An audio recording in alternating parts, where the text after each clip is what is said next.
नमः शिवाय। आज हम जानेंगे सोमवार व्रत की कथा। वीडियो को अंत तक जरूर सुनिए और प्लीज़ हमारे भक्ति जीवन चैनल को लाइक, शेयर और सब्सक्राइब कीजिए। सोमवार का दिन भगवान शिव और माता पार्वती को समर्पित है। सोमवार के दिन भक्त भगवान शिव की उपासना करते हैं और उनके नाम का व्रत भी रखते हैं, जिससे सभी इच्छाएं पूरी होती हैं। बाबा भोलेनाथ के आशीर्वाद के लिए आप भी सोमवार का व्रत कर रहे हैं तो शिव व्रत कथा को पढ़कर या सुनकर इस उपवास को पूरा करें। आइए जानें सोमवार व्रत कथा। एक नगर में एक सेठ रहता था। उसे धन ऐश्वर्य की कोई कमी न थी, फिर भी वह दुखी था क्योंकि उसकी कोई पुत्र नहीं था। पुत्र प्राप्ति के लिए वह प्रत्येक सोमवार को व्रत रखता था तथा पूरी श्रद्धा के साथ शिवालय में जाकर भगवान गौरी शंकर की पूजा करता था। उसके भक्ति भाव से दयामयी पार्वती जी द्रवित हो गई और एक दिन अच्छा अवसर देखकर उन्होंने शंकर जी से विनती की, स्वामी, यह नगर सेठ आपका परम भक्त है, नियमित रूप से आपका व्रत रखता है, फिर भी पुत्र के अभाव से पीड़ित है, कृपया इसकी मनोकामना पूरी करें। पार्वती जी की ऐसी इच्छा सुनकर भगवान शंकर ने कहा, पार्वती, यह संसार कर्म भूमि है, इसमें जो जैसा करता है वह वैसा ही भरता है। इस साहूकार के भाग्य में पुत्र सुख नहीं है। शंकर के इनकार से पार्वती जी निराश हुई थी। उन्होंने शंकर जी से तब तक आग्रह करना जारी रखा जब तक कि वे उस साहूकार को पुत्र सुख देने को तैयार नहीं हो गए। भगवान शंकर ने पार्वती से कहा, तुम्हारी इच्छा है इसीलिए मैं इसे एक पुत्र प्रदान करता हूँ, लेकिन उसकी आयु केवल 12 वर्ष होगी। संयोग से नगर सेठ गौरी शंकर संवाद सुन रहा था।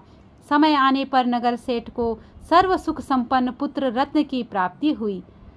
सब और खुशियाँ मनाई गई, नगर सेठ को बधाइयाँ दी गई, लेकिन नगर सेठ की उदासी में कोई कमी नहीं आई, क्योंकि वह जानता था कि यह पुत्र केवल 12 वर्ष के लिए प्राप्त हुआ है। उसके बाद काल इसे मुझसे छीन लेगा। इतने पर भी सेठ ने सोमवार का व्रत और गौरी शंकर का पूजन हवन यथाविधि पहले की तरह ही जारी रखा। जब बालक 11 वर्ष का हो गया तो वह पूर्ण युवा जैसा लगने लगा। फलतः सभी चाहने लगे कि उसका विवाह कर दिया जाए।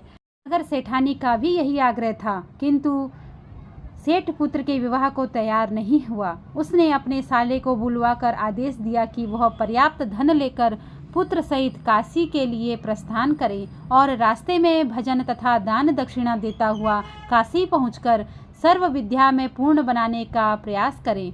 मामा भांजे काशी के लिए रवाना हुए। हर पड़ाव पर वे यज्ञ करते, ब्राह्मणों को भोजन कराते और दान दक्षिणा देकर दीनहीनों को संतुष्ट कर इसी प्रकार वह काशी की ओर बढ़ रहे थे कि एक नगर में उनका पड़ाव पड़ा था और उस दिन उस नगर के राजा की कन्या का विवाह था। बारात आ चुकी थी, किंतु वर पक्ष वाले भयभीत थे, क्योंकि उनका वर एक आंख से काना था। उन्हें एक सुंदर युवक की आवश्यकता थी। गुप्तचरों से राजा को जब सेठ ने पुत्र के रूप में गुण की चर्चा का पता लगा तो उन्होंने विवाह के पूरा होने तक लड़का यदि दूल्हा बना रहेगा तो वे उन दोनों को बहुत धन देंगे और उनका एहसान भी मानेंगे। नगर सेठ का लड़का इस बात के लिए राजी हो गया। कन्या पक्ष के लोगों ने राजा की पुत्री के भाग्य की बहुत सराहना की। उसे इतना सुंदर वर मिला। जब सेठ का पुत्र विदा होने लगा तो उसने राजा की पुत्री की चुनरी पर लिख दिया कि तुम्हारा विवाह मेरे साथ हुआ है।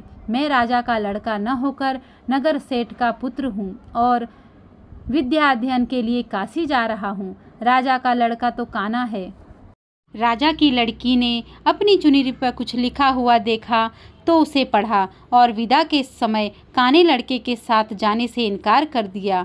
फलतः राजा की बारात खाली हाथ लौट गई। सेठ का पुत्र काशी जाकर पूरी श्रद्धा और भक्ति से विद्याध्ययन में जुट गया।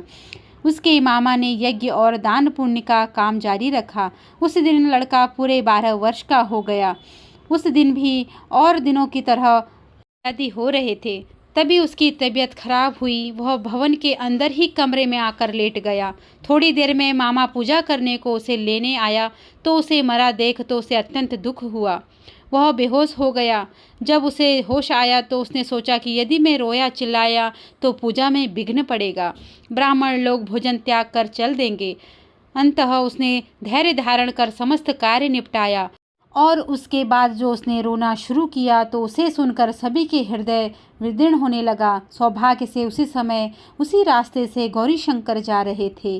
गौरी के कानों में वह करुण क्रदन पहुंचा तो उनका वात्सल्य से पूर्ण हृदय करुणा से भर गया। सही स्थिति का ज्ञान होने पर उन्होंने शंकर भगवान से आग्रह किया कि वे बालक को पुनः जीवन प्रदान कर दें।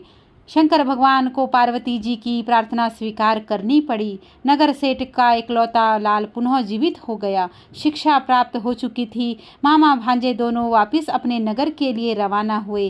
रास्ते में पहले की तरह दान दक्षिणा देते उसी नगर में पहुँचे जहाँ राजा की कन्या के साथ लड़के का विवाह हुआ था। तो ससुर ने लड़के को पहचान लिया, अत्यंत आदर सत्कार के साथ उसे महल में ले गया। शुभ मुहूर्त निकालकर कन्या और दामाद को पूर्ण दहेज के साथ विदा किया। नगर सेठ का लड़का पत्नी के साथ जब अपने घर पहुंचा तो पिता को यकीन ही नहीं आया। लड़के ने माता पिता अपनी हवेली की छत पर चढ़े बैठे थे। उनकी प्रतिज्ञा थी कि वह वहाँ से तभी उतरेंगे जब उनका लड़का स्वयं अपने हाथ से उन्हें नीचे उतारेगा, वरना ऊपर से ही छलांग लगाकर आत्महत्या कर लेंगे। पुत्र अपनी पत्नी के साथ हवेली की छत पर गया, अपने माता पिता के चरण स्पर्श किए। पुत्र और पुत्र वधू को देखकर नगर सेठ और सेठानी को अत्यंत हर्ष हुआ। सबने मिलकर उत्साह मनाया। यही थी दोस्तों हमारी सोमवार व्रत की कथा। अगर आपको यह कथा पसंद आई हो तो प्लीज़ हमारे भक्ति जीवन चैनल को लाइक शेयर और सब्सक्राइब कीजिए और ऐसी ही कथा को सुनने के लिए बेल आइकन प्रेस ज़रूर कीजिए। ओम नमः शिवाय। मिलते हैं आपसे नई वीडियो के साथ।